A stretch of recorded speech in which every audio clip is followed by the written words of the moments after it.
Wow, lots of people. Yeah. So as we said, on top of your game, people. Okay, we have an audience. Let's not let them down again. Hello from an undergraduate student. Hello. Oh, Hello, all students. Hello, all students. Great. We'll just wait 2 more minutes for more people to come on. We're up to 55 people. Awesome. okay. Well, it's a rainy night in New York, right? What else is there to do? And if you're late, you can't even blame the traffic anymore. Victor, Oh, Yes. you've got to remove whatever picture, whoever that is. That's not you. That's definitely not you, Victor. That's Not your- not me again. not Yes. your hairstyle. That is not you. It's a it looks better than me. So Hello from Baltimore. Hello from South Norwalk. Hello. Yeah. Excellent. Yes, hello, everyone. Yeah. Hi. So I'm gonna get started. We're at 56 people. I'll get started. Thank you all for joining us for today's event. This week, the Society of Illustrators, along with several of our friends, are hosting and have hosted some really great presentations. Even though Mocha Arts Fest was not able to happen this year, we felt it was important to really highlight our comic and cartoon arts community. So we created this week of virtual events, and today is the end of day 4 of them, and we've been having so much fun, and we've gotten such great response, and really everyone seems so happy that we did this. So we're happy to have been able to do this, and we look forward to Mocha Fest 2022, when we will all hopefully be together, not in little boxes on the screen. So that'll be really exciting. We're happy to share our incredible creators tonight, amazing people, friends of the society. So thank you guys for being on this panel. And I'm going to introduce today's moderator, Viktor Koen, who's the founder of the Summer Illustration Residency program at SVA. So thank you, Victor, for organizing these amazing people. And I'm gonna go on stop video and mute, and I'll be here, and let's have a really fun, great evening. So thanks, everybody. thank you, Anel, and Thank thank you, you. Kate and Lindsay, for all the coordination and hard work that goes into this, but also the society in general for their hospitality.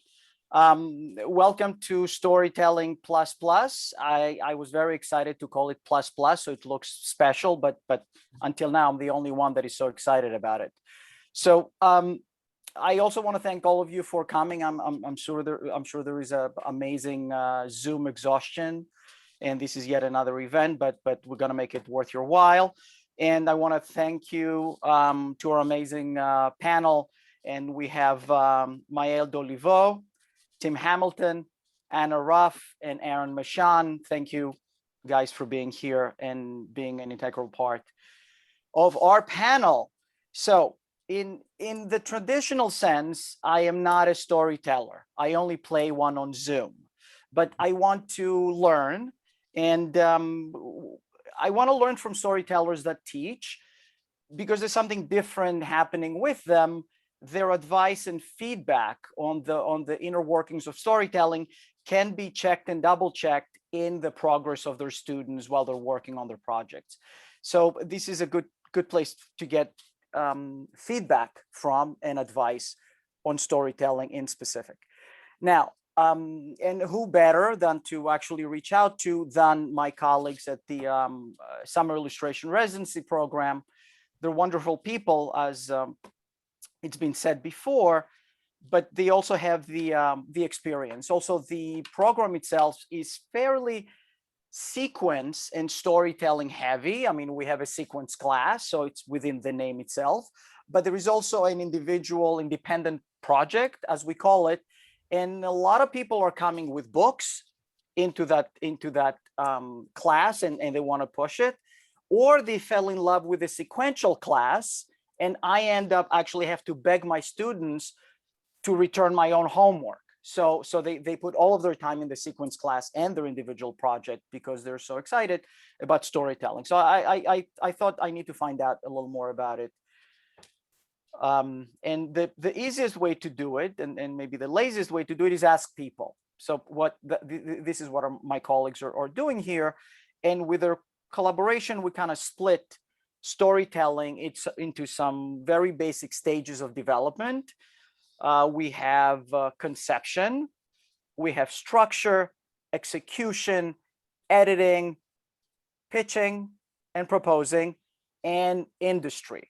I also note rejection as a stage because we had a long conversation with the graduate class at SVA today, but that's a whole panel in itself. And we had two choices. One choice was to actually touch upon all of these subjects briefly to make sure we kind of cover it, but we could also kind of really exhaust one of them. And I think we chose the most human option. That would be to dance around the different subjects and touch upon them really briefly. So we're going to do something very responsible tonight. We will get to whatever we get to. And that's going to be it. And I know time is a factor, and things will move fairly fast before we get to our entree. That will be the conversation. So because I subscribe to the motto, when taking advice, consider the source, I want you in the audience to take a look at the panel's work. So you know exactly where that advice is coming from. You get a good sense of people's experience, and you take and you judge their advice from that direction. So I'm going to share my screen and really quickly go through people's work, including mine. And if I'm showing someone's work, feel free to actually say a couple of words, even though I have to warn you, I will be moving really fast. Okay, so take your chances, and we will make it work. And we actually start with Maëlle's work. Maëlle, do you want to say anything while we're going through? I'll just say that I do a lot of different kinds of things. I make comics, as you can see here. I work in different mediums, a lot in cut paper the last couple of years, so that's mainly what you'll be seeing here. I also have worked in children's books. I've done various different kinds of illustration commissions. I've self-published some of my own books, as well as working with a publisher like this, which is Holiday House, this is a children's book that I illustrated but did not write, that you see here. And I also am co-founder of a very small publishing company that creates illustration and comic books and other kinds of art-related projects. And I like to play with a lot of different kinds of formats and structures. So I'm keeping it short. That was perfect. Tim, how are you?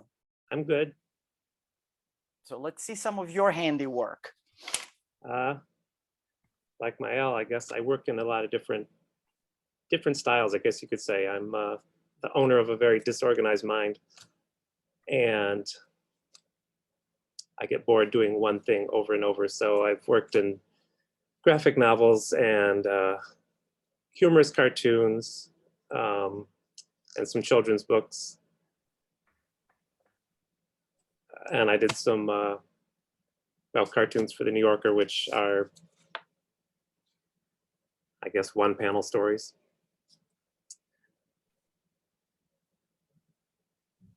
And, sorry, Tim, we're out. No, go ahead. Go ahead. I was busy laughing at Tim's last cartoon. I've never, yeah. Go ahead. Yeah.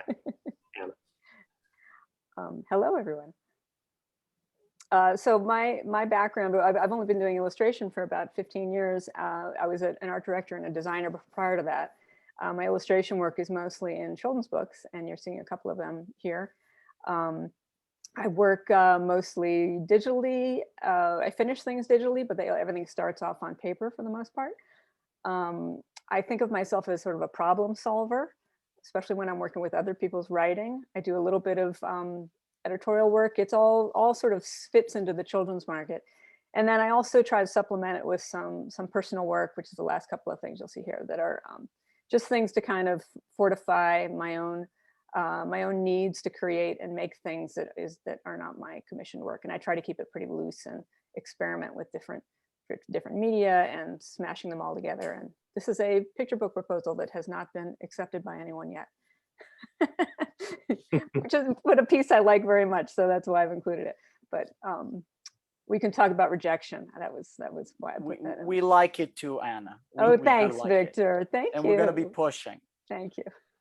Aaron, Yeah, good hi. evening. I thought you were going to explain everything, Victor, but hi, I'm Aaron Meshon, and I started off primarily doing editorial illustration, like single frame for magazines, and then I got into children's books, which I took 17 years of submissions for me to get my first one, and it's been really great doing that, and then also doing some single panel work. I just got into the New Yorker, which was my dream.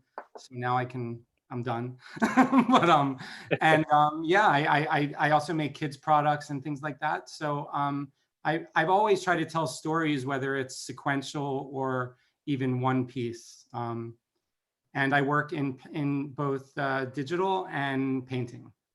And that's it. Phew, I got it in. You certainly did. Oh, wait a minute. How did this get in here? So as I said, I tried to find connections to storytelling, and I thought book covers are a great way to go. This is from a series for Tor that actually we just delivered the last book. This is a dystopian series for Greece, so it's the Greek version of Bird Box. It's pronounced Bird Box. And the other one is for the Power. This is a graphic novel that I did in quite some time ago. The Quest for Mug, something for Scientific American magazine, a steampunk piece, series of editorial pieces for Print magazine, a collaboration with Stephen Heller, posters for the School of Visual Arts. I do a lot of posters lately, television, bigger public art affairs like Photoville, exhibitions of my latest series. And I thought I will end with this.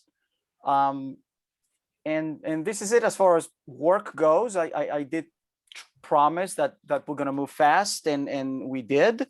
So I want to really jump into the questions right now, and I want to take a question to the panel, and I would love each and every one of you to kind of answer. So Maëlle, if you can go first, Tim second, Anna third, and Aaron fourth, and we don't know. Is it always going to be in this order? we don't, and every third question we go backwards, and every seventh we start from the middle. We're going to organize it very like fair. that. So the question is, comic books, graphic novels, and children's books are very different, as we know, but they share the love of storytelling at their core. How and when do ideas come? Do you have any inspiration tips? And how do we know if these ideas are good? Great questions. That's a lot of very different questions. I think where do ideas come from is maybe the greatest artist question of all time. I think that there's no right answer, but I think that you can create circumstances for ideas to come, and I think you can work towards ideas. I don't think that I don't think that people who work professionally in what we do sit around waiting for ideas, because we don't have that leisure. So there's, in the classes that I teach, for example, I talk about creating an idea library, which I am directly stealing from this wonderful comics teacher called Tom Hart, who I highly recommend. But it's basically this idea that you're creating ideas, whether through drawing or collecting visual material or writing snippets of text that you find interesting, or collecting snippets of text that you find interesting, and then trying to find connections between them. And at first it seems very silly, and I compare like young ideas to like ugly babies. Like, you can't show them before they're ready. Like, you kind of need to protect them early on. And at the beginning, I think every single idea sounds really stupid, especially to yourself. And for me, the trick is that I found is just produce a lot of them, and the ones that you keep thinking about over a period of time, or that you keep coming back to, or that you want to combine with something else that you found, are the ones that are good. And good is just kind of a subjective way of saying personal to you. So if it's an idea that you are, that's just coming up a lot for you, that you doodle something one day and then a week later you're still thinking, man, that pug with an elf hat really had something going, then like that means there's something there that feels true and personal to you, and you can develop that. And or it can be something, you know, really serious and much more personal, and a piece of your life that you want to express much more directly. I think that there's a million different places to get ideas from, but yeah, I think that there's also some great like ways to think about how your space is conducive to creating ideas. But yeah, I'll keep it to that one statement for now. What was there was a second part to your question that was also really good. Second part to the question is, how do we know if these ideas are good? Yeah. So I guess, so I would say the ones that are most personal to you, the ones that you're drawn to, and then at a later stage, good sometimes becomes how it connects to other people, or in certain circumstances, if it's sellable. I don't think that just because something's not sellable doesn't make it a bad idea. I think those are two different things to consider. Yeah. Or sellable to certain people, or sellable to certain markets or contexts. Or sellable now. Yes, exactly. So I think separating those two is maybe a slightly healthier way of thinking about it. And then that's, again, just like learning about where you want your idea to go, and whether it actually fits in there, or if there's a better place where that would fit, if that makes sense. He certainly does. Tim? I agree that the question about where ideas come from is, I hate that question. So I think ideas are a lot of hard work sometimes. If you want, when I do a children's book, for example, I have 3 children's books sitting around that have never been sold, and I have 3 that have been published. And some of those ideas took 5 years to become something that people liked, or editors liked. And as far as where ideas come from, I mean, when I teach this class that we all teach, and it's like 1 month, right? 1 month intense class, all these students have to get through. And the very first day, I want them to work on something, and I say, we're just going to do a quick 1-page comic. And I say, like once I said, like, do a comic about the best or worst day in school, college or high school. And I'm kind of surprised I don't do that project anymore, because there were a few tears and a few laughs, but some of those comics were a little bit painful. But I was showing the students that, you know, if you have to tell a story, we all have a story to tell. And I tried to get the students not to look at, you know, whatever they love. Sometimes we're in love with something so much, like, I don't know, pick anything, Star Wars, I don't know. And you try to create something like that. And I think that's not a good path to go down. I think you should follow your own path of what you are really interested in. And sometimes it's hard to step back and look at that when you're younger. And do you have any tips about how to see what's a good idea and what's not a good idea?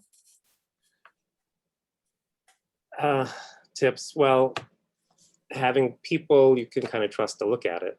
And if you don't have anyone to look at it, the best thing to do for me sometimes is, again, I have projects sitting around that haven't sold. If I put it away for a month and I get it out and read it, I will often see what's wrong with it, or I'll be embarrassed that I wrote something so awful. I'll reread it and think, what was I thinking? Yeah, I think time can be a huge friend in like analyzing your own work. Yeah, and definitely you have to show other people, because you can't just sit in a bubble and write what you think is genius. And Right. And I know we'd want to talk about pitching right now, but then you get out into other. It's so comfortable in the bubble, Tim. Yeah, It's I so know. comfortable. Okay. And my wife will always tell me it's horrible. So Hold the bubble. okay. Anna, what do you think? Yeah, well, I think I agree with everything these guys have said. I think of creativity as kind of like a muscle. The more you use it, the more you're going to come up with things. I did this thing a couple years ago, didn't really lead to anything concrete, but the exercise was really great. There's a children's book illustrator or author named Tara Lazar who does this thing. I think it's called Story Storm, and usually it's in January. And every day you come up with a picture book idea. You just write it down. You don't really have to develop it, but at the end of the month, you've got like 30 ideas. They all might be terrible, but I think like what everybody said about time and space, like you got to create conditions. I think for me, I have to give myself, I have to do, go through the exercise, do it, come up with ideas, write them all down. As Maëlle said, scrap paper, writings, whatever it is, just put them all in a place, and then like a notebook or something. And then I need to have the space to have bad ideas. I need to have the space to draw things badly, write things badly. I mean, and that's why I work mostly in books, is like the turnaround with some other kinds of work is just a little too fast for me. I need to sort of digest it, do something bad, and then come back to it knowing the next day after I sleep on it, it's going to be better. So in terms of conditions, that's really what I do, is I have to give myself time and space to do crap, make crappy things, and then come back to them. As far as where they come from, well, also, Victor, I remember you said something once when I was your student. You said you got a lot of ideas when you were washing the dishes. That is true. It also makes Yeah. for cleaner dishes. Yes, well, and that's I get a another lot plus. like a lot of people, I get a lot of ideas in the shower, what makes for a cleaner me. But yeah, there's something about just those moments when you're waking up, I get ideas, like something about those moments, going for walks. I mean, I just need to give myself time and space and conditions and understand my personality, and that my first ideas may really be awful. I also want to come up with ideas that I can live with for a year, because with books, it's something you've got to really like and want to invest in for a long time. You said something interesting, the fact that you need a space to have terrible ideas, and it's like we need a space to have terrible drawings as well, like art that we don't want to have to deal with because it haunts your brain. And if you don't get it out there and you don't get it on paper, it still haunts you and you're not liberated to move to better things. So I will reframe the question a little bit, Aaron. Do you think in images, or do you think in words, or do you find easier to think in drawing? Or I mean, what is it? Chicken, egg, what comes first? Yeah. Thank you. I don't have to answer. They're already amazing answers. But yeah, no, I think visually, and yeah, so I think in images, sort of like how you remember people as a still photo or something, like everything it's almost like flipping a book is how I remember the day. So I think in images. And yeah, I mean, I also, yeah, I mean, so that's the answer to that. I think in images and dream and kind of still images. Maybe that's more why I started as editorial for so many years, just still paintings and drawings. But what it's weird with me, it's sort of like if I can't write the book in 10 minutes, I give up. Like it has to happen very quickly. Or it just won't work, which is very strange. Like so I have to see the whole book at once. Or so I had 5 books rejected in the past few years, but the first ones came, and it's like if it just comes and it's like pieces, I see pieces of paper just filling it in. It's hard to explain, but it works. Like I kind of, and then I also can only come up with ideas if my body this sounds crazy, is either taking a bath or running, or if I'm just sitting down, I can't do it. It always comes while I'm doing something. Like maybe I wish my wife wishes I washed dishes more, but so it's interesting that it comes when like I'm physically tired. I can just think. So yeah, I don't know if that answered that, but yeah. It I wanna- certainly. I want to jump in one more time and just say, like, everything that again, I know I'm hogging our time, but I want to shout out John Cleese's talk on creativity. My students have probably all hopefully have seen it at this point because I've hammered it into them, but he kind of mentions all of the things that we talk about, and it's actually a talk that he gives to businessmen, and it's from the 1990s, so some aspects of it have not aged well, as a heads up, but overall I think like he kind of breaks down the conditions that help creative people be creative. And I think he does it really nicely. So I highly recommend that talk. Okay. Type Super. name for those unfamiliar with John Cleese, which maybe some younger folks here. And yeah, I'm just trying to translate the world for myself, kind of, but maybe as I get older, no one knows what I'm talking about. So, I agree with Aaron that I can't sit and stare at a blank page. If I don't get up to do something, then I just draw, like Victor said, some terrible art, some story to get out of my head, and something will happen, usually. And here's a personal question for me. What do you do if everything you draw is terrible? That's my problem, but I think I still have to work on it. I do something else. I pivot. You got to figure out how to pivot. Okay. Words of wisdom from Anna Raff. Pivot, Victor, pivot. So it looks like comic book artists can make children's books and children's book artists can make comics. What are the structural differences between these two genres? And I include graphic novels in there. I don't mean not to mention them. Any tips? Any other than length? And maybe audience, and maybe how often they come out? Well, I think comics is like so much broader than children's books. There's political like gag cartoons on one end, and like,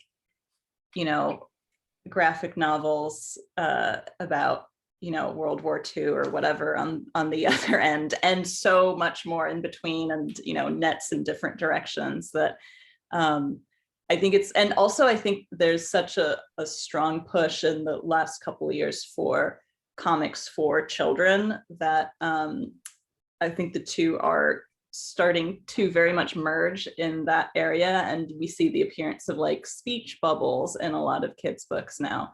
But I think mainly it's probably length and audience, and there's a certain like rhythm to children's books that's very specific to that style of storytelling, I would say. Okay. Yeah, I think simply a children's book will leave a little more to the reader's mind, maybe. Some, I don't want to get into the weeds, but some comics or graphic novels, they're very detailed in everything that's happening. Obviously, there's 6 panels on a page, and it can show everything that's happening or not. But see, I disagree, because then there's like comics like poetry comics, like I don't know if you guys are familiar with Ink Brick, the poetry comics anthology, but I feel like there's some really abstract stuff in there. Oh, yeah. And that's still comics to me. So I don't know. I think that I don't know. I'm not sure. Do you think that the aspect of there needs to be something teachable in every children's book? So the child needs to live with a message that doesn't really apply in comic books. I mean, especially if you're in the middle of a story that is in installments of high action. I really don't like that message. Every children's book has to have a message at the end. I don't think. So they don't have to, you're saying? No, I don't think they do. I mean, I think you're setting yourself up for failure when you're trying to create a message. Yeah, I think that there has to be more of a story to it rather than trying to get to that one thing at the end. But just to get back up to what Maëlle and Tim were talking about. There are so many different age ranges for comics now. It's almost like it's like an episodic thing. Like for picture books, yes, there have been speech bubbles more and more and more. But now there's picture books that are starting to use panels, kind of like comics, and they're easing kids into early readers as comics, like almost like an early graphic novel. Like there's more and more of that stuff going. So I think it's more that if you have an idea, know that it can fit into these different slots. Like maybe it's just a straight on picture book, or maybe it's an interlude that is more of a larger part of a larger volume of early reader comics, or or like older kids comics or adults graphic novels, stuff like that. But for myself, I was working on something that I thought for sure was going to be a series of comics for really young kids, but the only way I really know how to do things is in picture book language. So I turned it into a picture book first so that I could then turn it into panels as a comic later. And it's maybe just a language that you understand and how the thing is going to be read and seen. Yeah, in fact, one of the books that has been one of mine that's been rejected, I don't know how many years, but a publisher said maybe you could make this into a graphic novel for very young readers, and that's what happened to that book. It's now a graphic novel for very early readers. Yeah, it's funny. I had done very like 36 page, typical children's books, and then I tried to submit. Like I really have, I only did comics at first for my camp newspaper when I was 12, but the single panel or the 3 panels, and like Calvin and Hobbes is my, is my dream, amazing. And my agent said, like, well, why don't you try a children's book that's a comic, and I tried it, and it was like, absolutely not, and I was just because I'm still like a newbie with that, so I understand the single, I really love single frame comics. I have a hard time, like, where for me, whenever I sit down to do a children's book, it does, like, I feel like it has to say a message, or this saccharine, and I have a good friend that's like, why are all your children's books like about family, and like they're so children's booky, or like there's a lesson. And I'm hoping that I can branch. I mean, I love doing that, but I hope I can also branch off more to tackle more like emotional things, and I'd love to do a graphic novel. So yeah, I'm still learning with that, from you guys too. Yeah. And with the message thing, I've never tried to write a children's book with a message, because it just never works. I just write something, and at the end I look at it and I think, oh, there's a message there that might be about something, and I might emphasize it a little bit more, but I've never started with the idea. Yeah, my agent always says, ask yourself what the conflict is. I say this to my students all the time. What's the conflict? What's the conflict, and how is it going to be resolved? And if you start with that, yes, there might be a message, but it's not all wrapped around Right. that. Okay, I'm noting down what's the conflict. Children's books that like don't even have plot, right? You can look at like ABC books or list books, and some of them have both, where there's kind of like the secret story happening visually. It's in conversation with the text in some way, but sometimes it's just like a beautiful series of something. Yeah. So here's a new question. We get better at telling stories the more we practice. So the more we do that, how do we practice? How do you guys teach this? Is there, what is your technique angle to get people making more stories so they can get better at them, and then they can actually start doing things that will grow to bigger? Well, we just have things? that 4 weeks, like I said, and I give them very experimental assignments at first, because by the second week, I hope they have something they want to work on. But I try to give them things to do that I do with myself. And when I teach a class, I'm surprised how inspired I am when I see the students doing work. I'm like, wow, that's interesting. I wish I had thought of that myself. And it sounds pretentious to say I give them experimental work to do, but it gets me out of if I'm in a rut, it gets me out of that, and gets me to experiment with telling stories in a different way. You guys agree? I don't know. I don't know where I'm going with that story. Quick, someone saved him. No, Someone save me.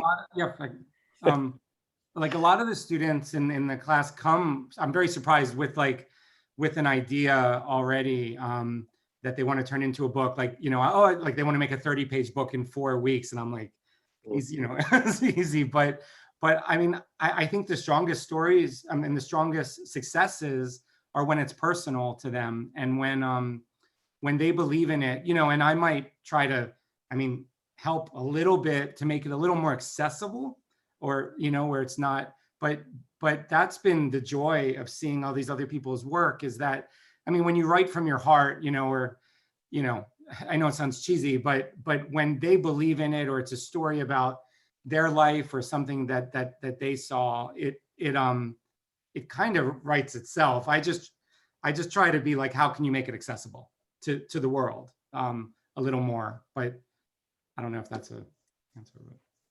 I think, Yeah, they often have personal. Oh, go ahead. Oh, no, sorry, go ahead. I was just going to say they often do have personal stories, and sometimes I see them trying to tell them, and I don't want to get in the way. But that is what Aaron was talking about. I'm just like, I see what you're trying to say.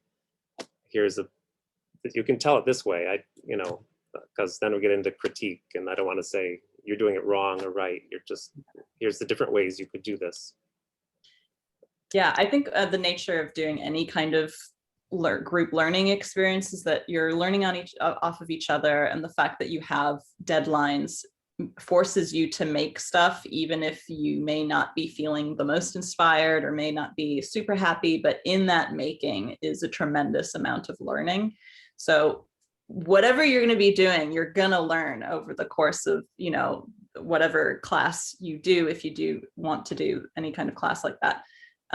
How I approach it is maybe from a much more structured approach. I think I like, that's probably just me. I have an architecture background. So It's you, Maëlle. No, it's me too. It's me too. Absolutely. Oh, so it's but you I think too. it's good to have, it's good to have like both the kinds of teachers personally. So in my class, you know, I really try to break it down of like week one, we're going to talk about like, we're going to kind of go through the whole process of making. So week one, we're going to talk about like ideas and where they come from. We're going to be generating a whole bunch of ideas that like you can go back to throughout the course of the class, or you can add more to it if you want to. Week two, we're kind of starting to talk about plot and more like classic narrative structures and character. And then week three, I look at like different kinds of structure, whether like physical or again, like plot formal structures, I guess. And then week four, right at the end, is the first week that we talk about like, how do you actually make this into something finished? And we talk about color and typography and all those things. But for the most part, I tell the students, like, we're not taking anything to finish until the last week. Like the goal of this class is not to create finished art, but to practice like storytelling and different, like experimenting with different kinds of stories without having that pressure of like, what's the final product going to be? Yeah, that's really important, because I do find, like, especially in the book class that I teach in the MFA, that I fight with the chair about this. Well, we don't fight.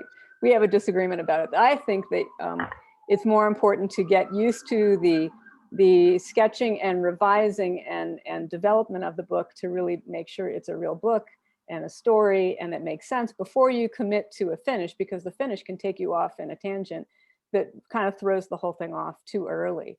So, but one thing I was thinking about with the summer program, I said structure because because it's only a month for the summer program, and people aren't necessarily doing books, but they're doing an idea that that hopefully will become a portfolio. At least in my class, it's the personal project class. So it can be a book, it can be a series of whatever. Maybe it's a narrative, maybe it's not. But what I encourage is like trying to put a real world structure, hang some kind of real world structure on it, which helps you figure out what it actually can be, what it should be, and then getting used to the revising and the tearing it down and the building it back up. And I always think like children's books in particular are like, I said this to you guys the other day, it's like a game of Jenga. You take out one part of it and the whole thing starts crumbling down and you have to build it up. But you have to get used to the idea of, I'm going to build this. It's probably not going to, someone's not going to understand it when I show it to them. Then I'm going to have to take it down and rebuild it with the parts that make sense, or that, you know, that add to the storytelling. but yeah, I think that's what I meant with structure. My structure is a little more loosey-goosey, but but I do believe in trying to apply real world things to even just a personal project, even if you don't know what it may actually end up being. We in a previous discussion, Maëlle, you spoke about those personal stories and how do you separate, and you should tell them, how do you separate your very personal stories to other stories that you want to tell. If you want to talk about this, because I know that the personal aspect was mentioned several times. Do we have to start from a personal story? Maybe someone's first book should be something personal, something that we know well. Yeah, I think that the more you think, like, the more I think you put, even though it's really important to think about your end product, I think if you think about your end product before you have your idea, you get into problems. Like the more you're like, I need to make a children's book that's for this audience, and like it's going to hit on these things, and like this is how children's books usually are in this genre, or this is how they, this is what I should be doing, rather than this is what is coming out of me or I want to be doing. I think firstly, it takes time to separate those two and to realize that like the art that you love and that you admire and that you consume is not always the art that you yourself are going to be making. And the more I think you can accept that and find beauty and worth in the fact that you have something different happening, I think the better it is for you professionally. Like, I think it's much harder to come out and say like, I've got this new series of books that's about young wizards going to school in England on a magic Great, that's a good train. idea. I'm writing this Mhm. down.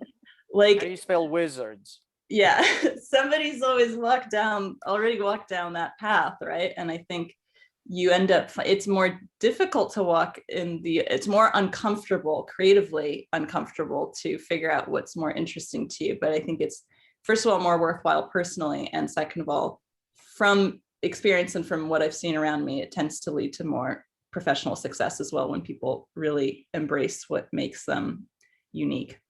And that can be a kind of oh, did I interrupt? Oh, no, go ahead. So that could be a lonely path to go down, depending on what interests you and what you want to make of it. And sometimes that's hard because you realize like, oh, what I am really good at is not, necessarily the thing that's going to bring in $100,000. And either being accepting of that or trying to course redirect in something else that you're finding interesting. But yeah, I think that's like a life journey. And sometimes that can go in and out of fashion, right? That's just the nature of the industry, is that what's popular today may not always be in 5 or 10 years. That's the thing that can kind of make you nutty, because you may love what you do and a lot of people love what you do, and nobody may ever buy it, or someone might buy it in 10 years. Again, there's plenty of examples of. But that's why it's doubly important to like really love what you do and have some kind of personal connection to it, because there's no guarantee that you're going to be successful regardless of either of those two paths. But if at the very least you find joy in your work, then that's, payment in and of itself, hopefully, or some kind of, there's some kind of worth there. Or psychological health. I mean, maybe this is where you find your balance, and that's much more than a lot of people can say. Yeah. I keep wanting to talk about pitching, but we're not supposed to talk about that. We're gonna get to this. We're gonna get to this. Stopping myself. We don't have to discuss how important criticism and editing and an outside factor coming in to take a look at your work to give you feedback. We don't. But when is the best stage to ask for that kind of help? When is the best time to invite a fresh pair of eyes who you trust? When is it too early? When is it too late?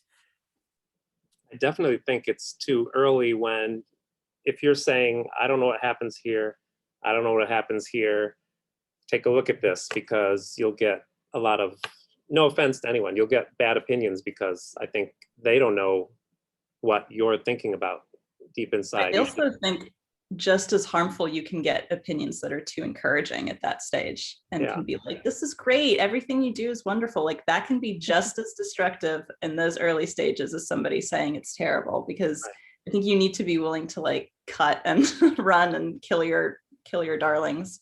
Are you saying my mother destroyed me? Is that what you're trying to say, Maëlle? 100%, yes. Thank you. You took the words right out of my mouth, Victor. Let me make another note. Because everybody will try and solve your story or your narrative themselves if there's too many gaps. But you also have to figure out a moment when you're ready to hear it, but also it's like, I don't know, I think I have different people in my world that I show at earlier stages and people I show things at later stages. So I have writers that I show things to, I have illustrators I show things to. So it's kind of gauging all those people. Sometimes showing things to my husband really doesn't work out because he's not a visual person. So it just, just knowing little things like that and being able to like take it when you get the criticism that you weren't expecting, and then, as I said, tear it down and build it back up. And just to mention, like, if this fits into the conversation, cartoons I do for the New Yorker that are just one panel, which I guess tell the story, but I'll submit cartoons that crack me up and I think are hilarious, and everybody else is like, what is this, Tim? This is really weird. What's wrong with you? But I'll submit it anyway, and sometimes they get picked, but it's just what makes me laugh. But anyway, go ahead, Aaron. No. I mean, well, Tim, that was great, because that just gave me an idea where, like, it's the really spectacular failures or the successes that are interesting. It's like the middle ground, like a teacher at school once drew a circle, and the good and bad ideas are right next to each other, and all the rest is that middle ground. And like, there are things that I think are like, oh my gosh, this is amazing, and then totally rejected. And but so anyway, there's the power of good and bad and the mediocre, but I also wanted to say, like, when I share something, like, it has to be enough that I believe, and anytime I believed in it enough, it can go the distance. But every time I leave a few blank pages and I don't know there, and I show it, there's like 4 different opinions on it, and then it's just done. Like, for me, it just dies, because now there's 4 different ideas, none of them are mine. But I also found it really exciting when I illustrated the book that wasn't my own writing, and it like, when I'm in full, maybe it's a different subject, but like, when I write it and illustrate it, it can just be, it gets crazy like it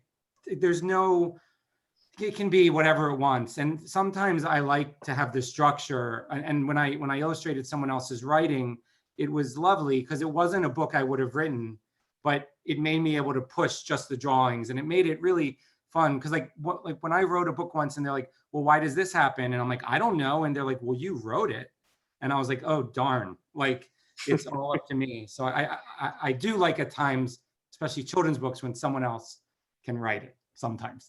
So that's. I also think if you are getting feedback fairly early on, like Anna said, like, know the people who you're showing it to, and, have that level of trust there. But I also think it's okay to like establish boundaries on what you want feedback on, and to say, like, okay, don't look at the drawings, like, we're just talking about the structure, or like, what do you think of this dialogue? Or, to be, if you are emotionally not ready for feedback on something else, but you really need feedback on a part of it to be able to move on, setting boundaries, I think, is good.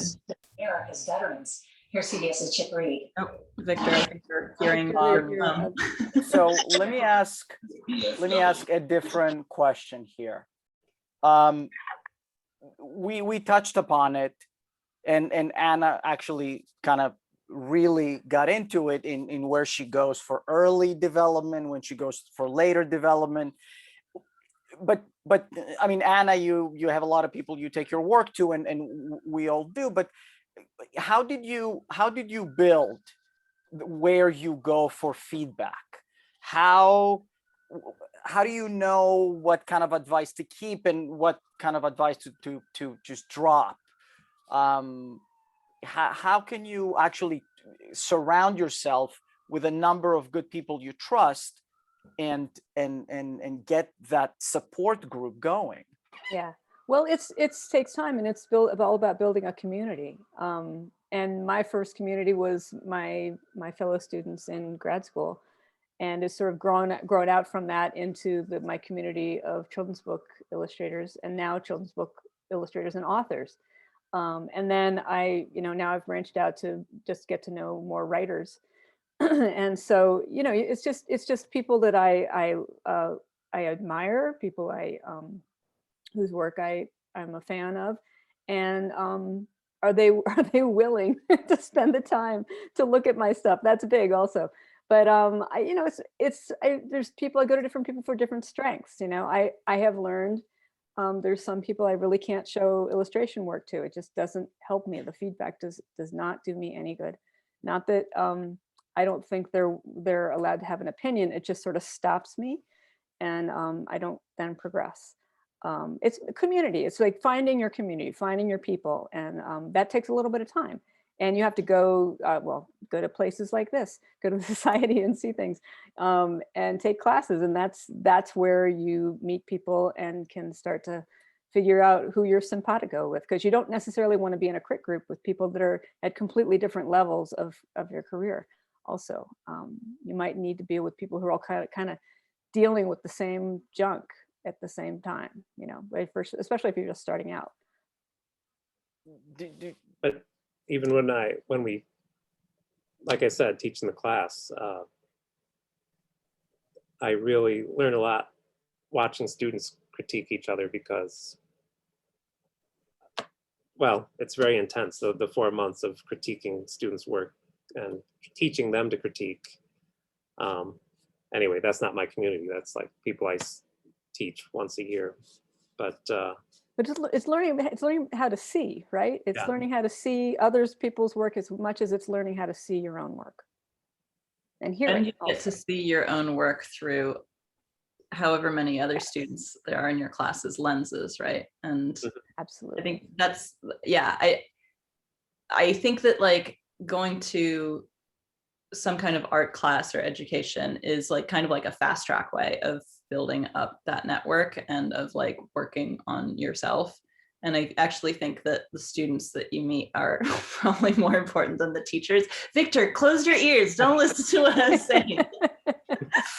But I really think, like, like Anna said, I'm still in touch with everybody that I went to school with, and those are the people that I show my work to. And through them, I met other people, and it is kind of like this network. And through events, like MoCA usually, and even now, I don't know, maybe people are meeting in the chat secretly right now. If you say hi to one another, I hope.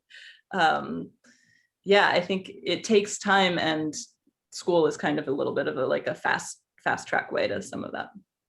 And like, I remember the crits at school in the early 90s, and like, I still can't even say like, oh, what would John say? What would Eric say? Like, like how would because I know what they would. So it's almost like there's 15 or 20 voices in my head still. And because it was hours of crit, and that was the most valuable thing for me ever, because a lot of times you are in your room by yourself. And so, yeah. Do you guys hear voices, or is it just me that hears 30 voices? Just you. Yeah, I've had that experience. Thank you, Tim. Thank you. No, really, with teachers that I remember. I just still hear them. Yeah. It's actually interesting, Anna, that you said you're looking for people that are kind of like in the same stage of development. So you I don't know. So you can really understand, and they can understand you. I actually go completely the other way. I understand when you're starting out. I think. Sorry. I don't think I said no, it's understood. But for example, I still go to Marshall to take a look at my work, and then I go to Maëlle. So it's kind of like interesting. I don't come to you, Anna, but your husband gave me wonderful feedback. So I try to. I also have great connection with like a much older generation of makers, and I go to them because they're my mentors, and I really believe they will say three things, but when I read between the lines, they're gonna multiply and they give me what I need, very often not what I like, but what I need to hear. And I think it's very important to look for people that don't give you that positive, no matter what, supportive criticism. And yes, your support system is your support system. I understand that. And there will always be a place for on your mother's refrigerator for your drawings, but that's not what what you're looking for. You're looking for someone to challenge the work and challenge your decisions in order to push the work forward. And I think that's yeah. harder to find outside of school, actually. I think that especially in professional settings, even when you are showing your portfolio or pitching something, it's kind of a faux pas for an art director to say like, oh, well, you're terrible at drawing hands, or like, you really need to think about, your resolutions are always terrible to your stories, or like this doesn't work in this way. Like usually they'll just say, oh, thank you for showing this to me. There's a lot of really interesting things happening, and they'll move on. And it's difficult to get like real critical, specific feedback on things you could be improving on. And I don't know, maybe some art directors do that. That sounds especially harsh though. If there's like young people viewing this right now, I've looked at people's portfolios, say at MoCA in the past, and they bring me their portfolio, and I try to be honest and say something positive about their work. And I've seen some of them, I'll say, well, this part, you got to work on this, whatever, do this better. I feel I should be honest with them. And I've seen some of them kind of like wilt and walk away because all they wanted to hear was that what they were doing was great. And but the thing is, like, we always have something to work on. Like, yeah. I will never have, I will always have something all of us will always have something to work on. So when you hear that, it's just like, okay, well, this is what I could be working on for the next step to get me wherever I'm going.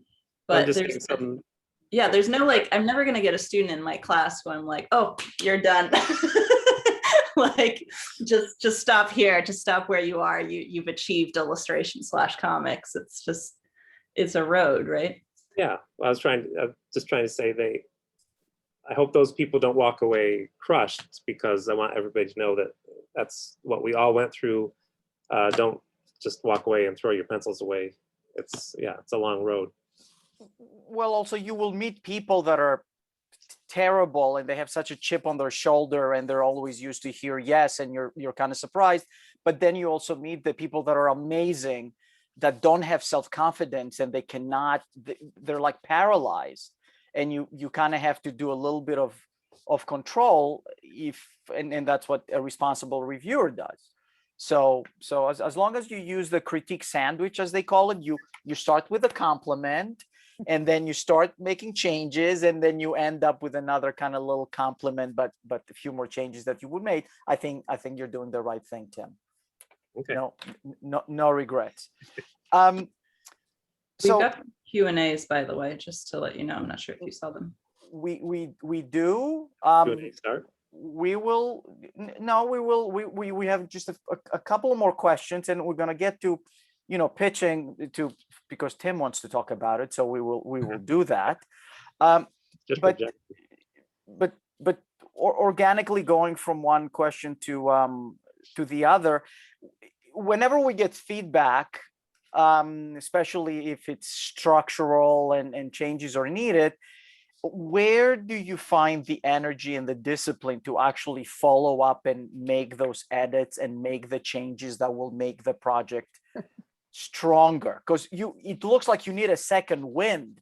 You get a project up to the point that you can show it to people where there is still enough for them to actually contribute, but then you really need a whole new tank of energy to actually go in and make things happen.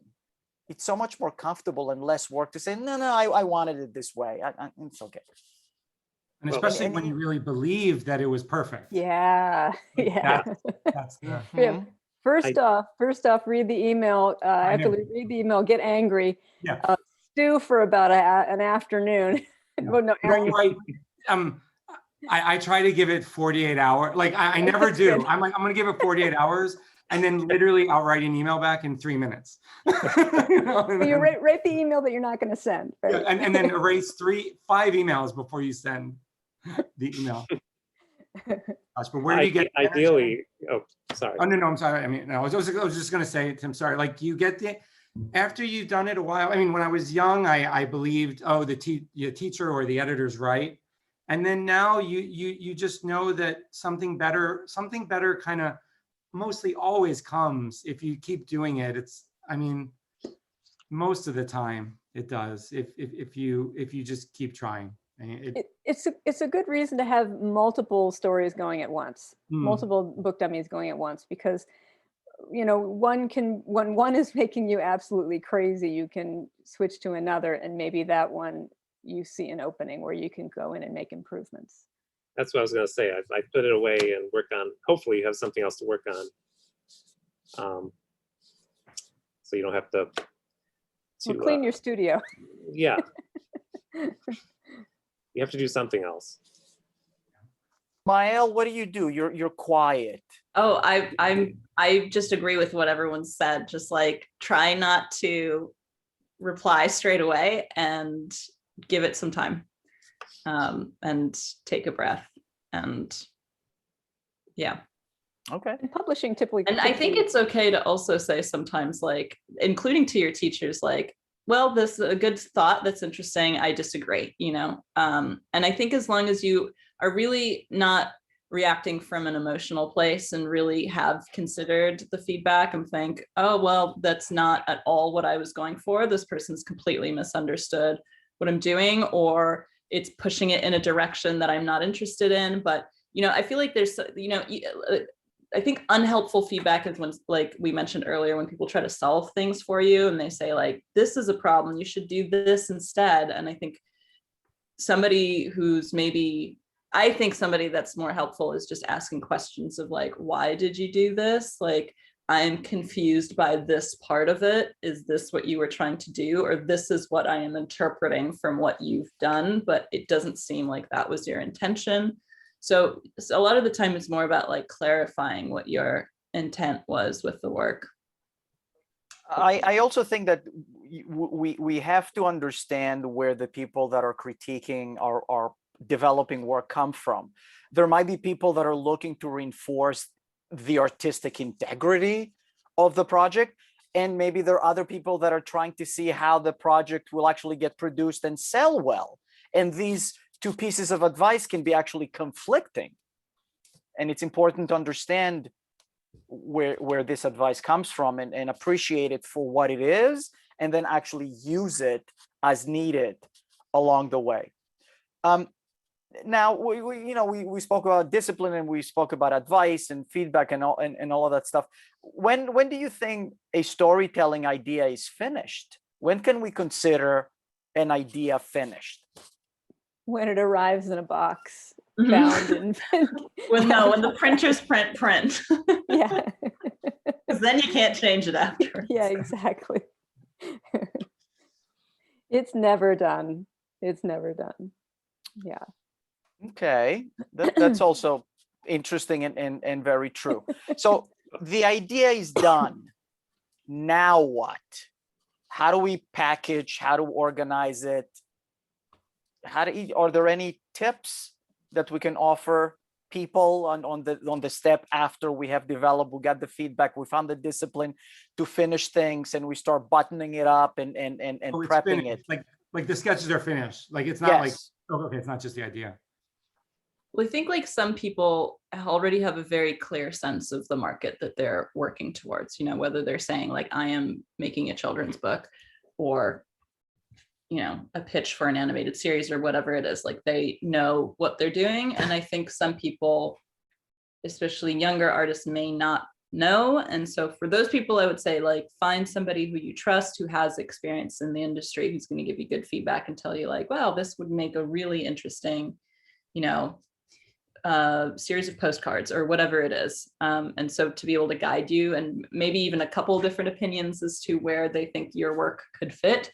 And if you know what you're doing or you know what you want to do, then I think learning about the industry, like figuring out all the artists you admire who work there, you know, who do they work with? Like, how did that book, you know, say come to be? Like, who were the editors that they worked with in that publishing company?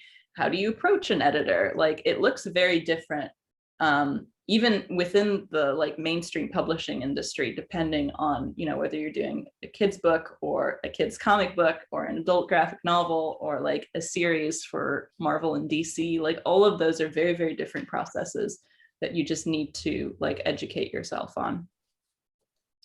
Or you can self-publish, which I should have led with that. I'm a self-publisher. We run our own publishing company. Yeah, highly recommend Kickstarter and self-publishing your own work. I think a lot of people see it as a like, I didn't make it in traditional publishing, so I'm gonna self-publish instead. And I just see it as like two separate but equal kind of things, and one isn't more valid than the other. Well, comics are very different from children's books as far as getting it in front of editors' faces, because editors at a children's book company, they don't want you to send you their ideas usually today without an agent, because they don't want to see your ideas and then it's a legal thing. But with comics, if you really love doing comics, you can make mini comics. Doesn't cost a lot of money. You can Xerox them, and that I've seen a lot of people who just did mini comics all the time. Always at MoCA, always at whatever comic show, and they can give these to editors because they're small and easy to make.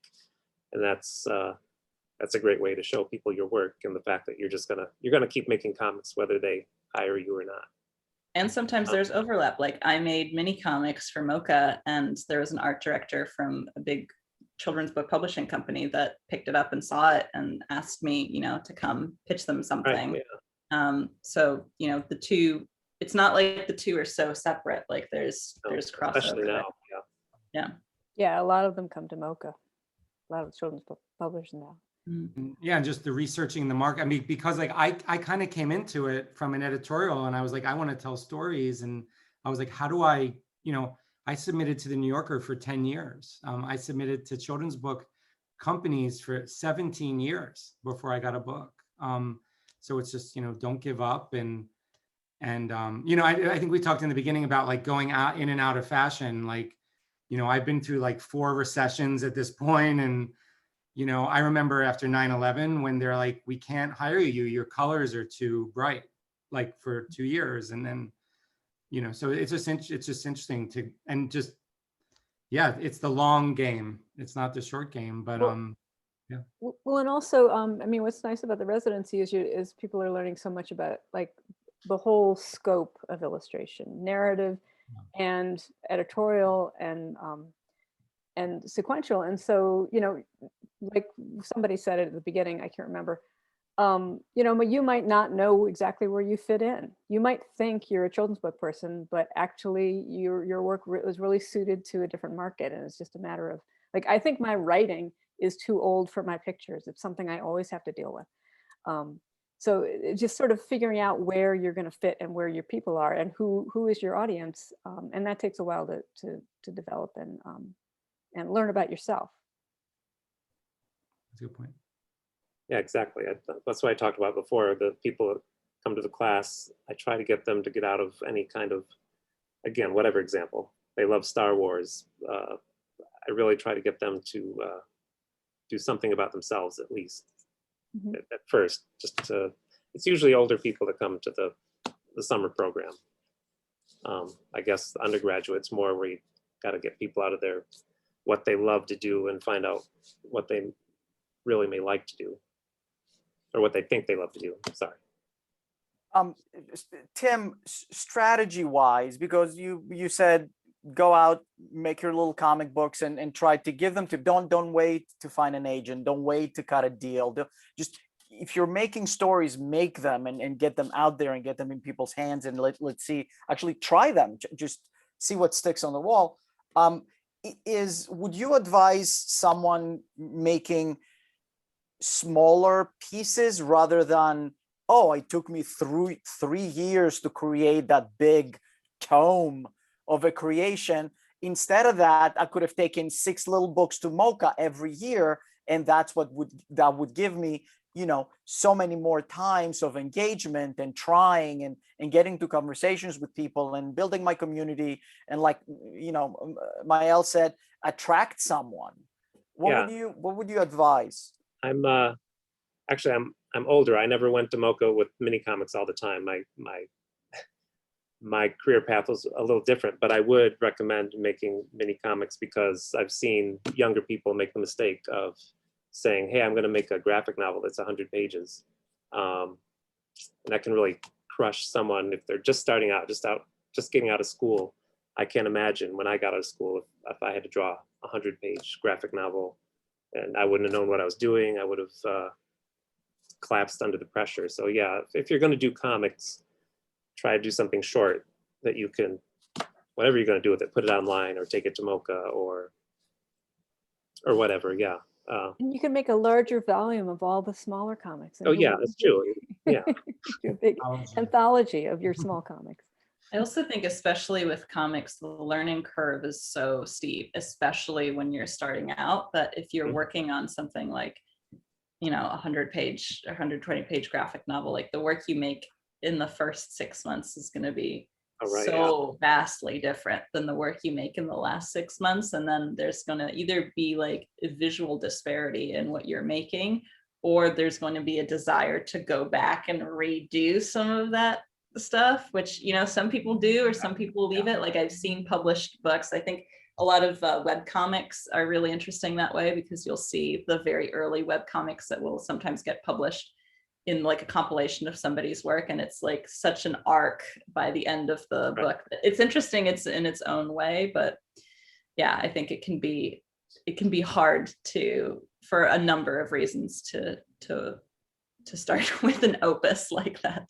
And I'm not familiar with I'm just saying, I'm not as familiar with the online building of audience with comics. I know a lot of people put their comics online and then it gets published. Something I haven't done. I don't know if anybody else has experience with that, but that is also what is done today. Yeah. I mean, because I hadn't done so many comics, I started putting them on Instagram, which I would have told students, like, don't do that, because you're not, you know, if 10 years ago you would have got paid for that. And but that did lead me to a few jobs, and also I was testing it out, because so that was me starting, you know, new. So I did, you know, I used Instagram as like one panel, but I know it's free and it's not, but I have gotten work from that. I believe that led to my Only New Yorker thing, but, you know, which was a dream of mine, you know. Don't say only, say first, Aaron. First of many. First of a series. Thank you, Anna. I'm with you, Aaron, though. Like, I've gotten so little, if any, work from social media. I feel like my advice to, and that could very well just be a generational thing, but I think my advice to students or anyone promoting themselves is like, try to do a little bit of everything. I think it doesn't hurt, but focus your energies on the thing that you're best at or most enjoy. Like, sorry, puppies. Dogs are now coming in the screen. It's happening. But so for me, it's like, I'm good in person. I do well at events and meeting people face to face, which obviously has been very difficult this last year. But I've gotten way more connections and like work opportunities through meeting people in that way than through, you know, sending postcards or like posting a million things on Instagram. And I think that all of the pieces connect. Like, the more somebody sees your work in different scenes, the more they'll likely to remember you. But yeah, I think it's okay to not be good at any one of these things and still manage to have a career. Well, it comes to the base of keeping in mind what you make, what you want to make, what you want to say, and then you use the platforms to actually disseminate your work. And then don't use the platforms and what the platforms like to dictate what you go back and you make more of. And very often I think we lose focus and we try to please, and this is like it's often unhealthy. So really be clear about what you want to make, and to an extent to what you're good at, and use that as actually your the tip of your spear, and produce more of it. Do So- people still send postcards? Excuse me? Do people still send postcards? This year, They- I don't know if there's offices to send postcards Yeah. to. That Yeah. is the problem right now. As soon as the offices are occupied, the postcards will start streaming in again. And you know what? When not a lot of people send postcards will get different attention. Mhm. When everyone is using stickers for your address, handwriting your name, you receive a pile of letters at home. Which envelope are you more excited about? Is the handwritten one, because millions of people got the other ones. So Yeah. so this personal attention, and like Maëlle said, this face-to-face approach to meeting people and getting results and collaborating, and these times are around the corner again. I'm as strange as it sounds, I'm an optimist. Will again show what these good human to human, people to people skills are. So Yeah, I did do the largest. I hadn't done postcards in a while, and I noticed a downtick, and I did the largest mailer I've ever done, March 10th, 2019. And, No. and they are all still in the mailboxes. in a pile on desks. I think I did 2,000 handwritten Oh, wow. addresses, Oh, and wow. they're Well, you'll all be- like still there. You'll be getting a ton of work this fall, Aaron. Yes, just get ready, Or- please. I don't know. Okay, good. Is it me? I don't see any questions in the chat, or They're in the Q&A. They're in the they're Q&A. the Q&A. Well, I was looking at the chat Okay. myself. Okay, so is there any organized manner in which you plot out your stories in terms of writing, storyboarding, or is it dependent on certain factors, type of project, genre, long versus short pieces?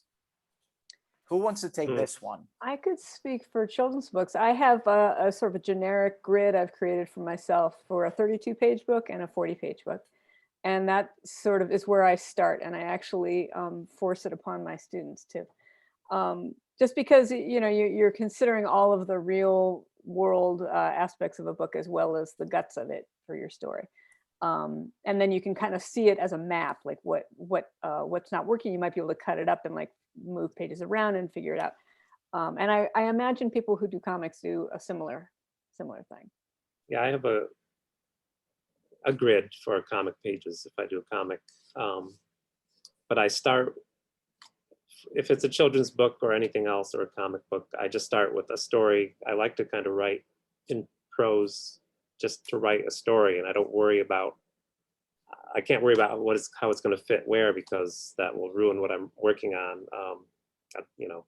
I'll just get my own way. So, and as Anna has said, it's a children's book is like this puzzle. So after I write it, then I have to see if it will fit in the 32 pages, because it's a 2-page spread with the children's book. So if there's going to be any surprise, it's like Anna said, it's hard to explain. It's a puzzle. It's 2-page spread, turn the page, there's a surprise, or what's on the next page. And if you move anything, you're moving like 4 pages around. I think I'm getting off topic of the question. But. Also, sequence is so important. I'm like struggling and shifting constantly things, and like Anna said, it's a Jenga thing. You pull something and then stuff just falls apart. I'm sorry, Aaron. Oh no, I interrupted like you. so.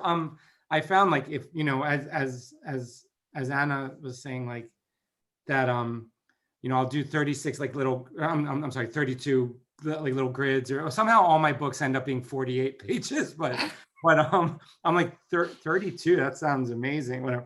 But that I primarily work digitally now, but I will do my dummies in pencil at first. So, and so small, otherwise, like I'll almost try to finish them digitally. Like, so if they're so small that you can't even, for the first draft, that you just try to like lay it all out, and then it kind of gets bigger and bigger, and it ends up being sketches on 8.5 by 11 paper. And then sometimes you even put them on a bed or the floor, and you do end up moving them around physically. I find, to me, that works better physically than digitally. But then most of them are digital or they're painted and then put digitally on there. But And yeah, there's something about experiencing the page turn, which is that, special sauce of children's books, of picture books. Scrolling a PDF is not Yeah, the same. it's not exactly the same. Yeah.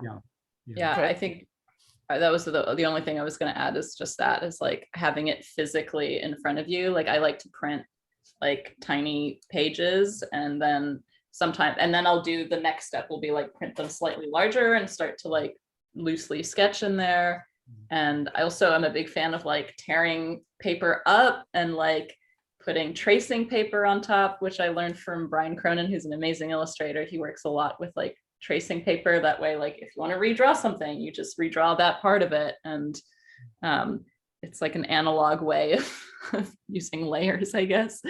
But yeah, I think you can't not have I think not having a physical version has got to be. Between the codex format and the scroll, the codex always wins. That's the way it is.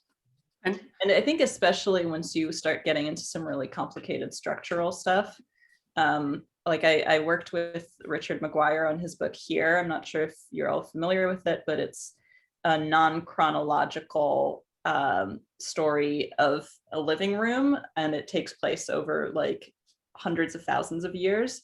And so it's more of almost like different poetic beats, and there's a lot of like overlapping panels from different stories. So there was like, we basically just plastered a whole room with the entire book, and would constantly shift pages around and like have Post-it notes with like notes connecting different things. It was very beautiful, mindy, but it all worked out in the end. And everyone, for children's books, do you read them out loud? Because I never did that until I had a child, and when I went to a book, like a school to read it, I would always add in words that that needed to be there for a live audience, because maybe they couldn't see it. So it's really interesting. And I never read it out loud until I had a kid, kind of. And I found that helps a lot, because then you realize what works better. But I think with comics as well, especially, like dialogue can seem really distant or wordy sometimes, and just saying it out loud to someone as if you're having a conversation can help make it feel a bit more natural. And learning like what words can be edited out. That's also, what work is the picture doing that, that the words aren't necessary. Also paring it all down and paring it down so that they're working in tandem. Overwriting is my biggest, the biggest problem I ever run into is just writing too much stuff and taking out what is not needed. So we're going to tackle just one more question, because we're running out of time, and it's time for dinner, right, Aaron? I think. My second dinner. Okay. I understand that the best way to get better at writing and most things is to just do it. How do you guys go about that when you're feeling that your story isn't good enough? Do you just push through, or do you have any tips, or do you bail and you go and you start writing another story? What happens when you get that feeling that this is not going anywhere, or this is not good, or this is not what you wanted? Well, I can honestly say if something's not going very well for me, I usually realize that somewhere in my mind, I decided this story's going to end a certain way, and this story's going to be about something. And that's usually turns out to be true, that just, I thought this is what this is going to be, even though I try not to think of that. I've something was in my head that said this story's going to end with Sasquatch in the woods. I don't know. And I just have to rewrite the story and let the story go where it wants to go. And that may not work, but often that works if I just let the story go where it seems like it naturally wants to go. That's a big problem I personally have. And as far as, I mean, there's many solutions. Sometimes you just have to get out and exercise if you realize you've been sitting there working on your story for 10 hours or, you know. Sometimes they need to sit. They just need to sit maybe for a couple of days, maybe it's a week, maybe it's several months. But that's why we were saying, you know, working on a couple of things at once, knowing where to pivot is good, because the answers may come to you at a very unexpected moment for that story that you put aside for a couple of weeks. Yeah, usually when you're not trying to force it, Right. it's the same thing. Yeah. You just, Or you can like spend some time, I think kind of off of what you were saying, Tim, like exploring other aspects of your story and letting yourself, oh, I'm sorry. Sorry about that. Yeah, Letting actually- yourself kind of be much looser and just like saying, okay, I'm going to put this character from this story in a completely different setting. Like, how are they going to react to this? Or I'm going to look at this location that's in the story and think about what would happen there in the morning, what would happen there in the evening. So really kind of playing with different elements of what you have going on, and that may either just lead you down some place completely different that's just as interesting, or may help you figure out what you found interesting in the story in the first place. I think the more you can narrow that down and be like, okay, what did I find interesting in the story originally? Why is this not happening now? Did it just like take a turn and now it's become something that is completely different? Do I want to go back to this original thing? Or yeah, do I just have like, sometimes you just have like all these feelings that become attached to it because you've worked on it so hard, and it gets really hard to just like put those feelings aside and look at it objectively. And in those cases, I really think just time, just work on something else, just have fun again, just do even a different creative task that's unrelated to, you know, like bake something or Do pick some up billing. crochet. Yeah, do anything.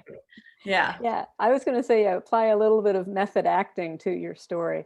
You know, you like putting your what's your main character's bedroom? That's one of my favorite ones. Like draw their bedroom or something that might help you get back into it from a different angle. Like Maëlle said, I think. Linda Berry has a bunch of, and again, Tom Hart, both Tom Hart in his book, How to Say Everything, and Linda Berry in Making Comics and in Syllabus. Like they both have a bunch of fun exercises of like, take a character, like what's a full day in the life of that character? There you go.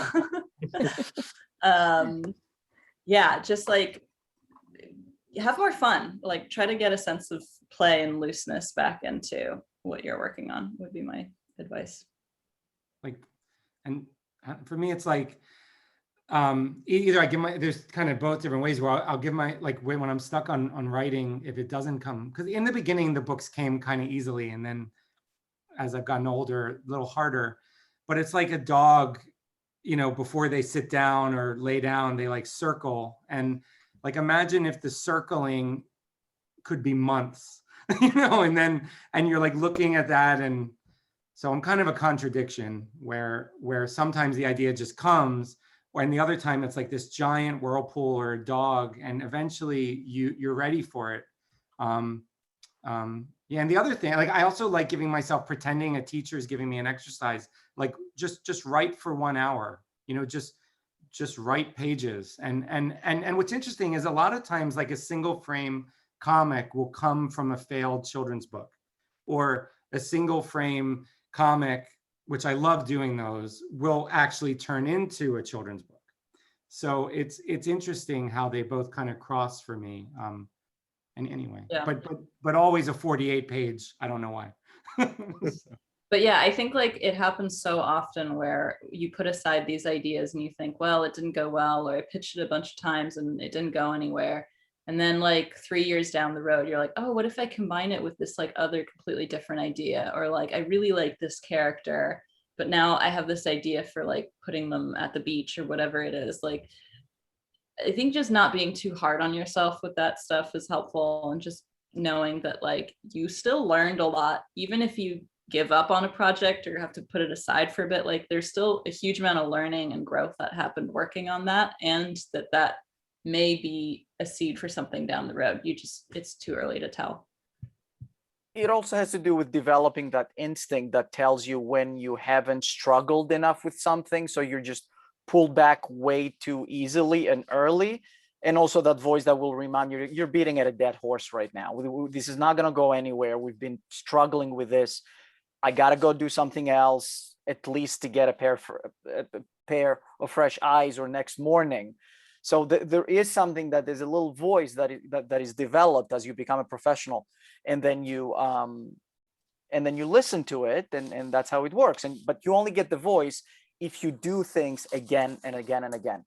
So I really want to thank. Can I hop in one last? Please do. Thought? If the question is coming from a place where it's like the story isn't good enough, like really early on, like you think your idea isn't good enough, like that, like all ideas seem like they're not good enough at the beginning. Like that's why you have to spend time working on them. And also that's why I think it's helpful to do a bunch of exercises where you come up with like 10 different ideas and 20 different ideas. That way you're not putting so much pressure on yourself when you pick one of them that you're most excited about, because you think, well, I can always go back to one of these other ones, or I can come up with 20 more. Like I will. And I think just removing some of that pressure from yourself is helpful. So nothing is precious. Yes. That you're just locked to it. Okay, wonderful. I want to thank you for a great conversation. We tackled quite a few things. We also made Tim happy in talking about pitching. So and that was the goal of the night. So it's good to see you all. Thank you to the Society for putting a full week of fantastic programming, and hopefully we'll see you all next year at Mocha. I actually call this week of programming Mochaccino, like a little mocha.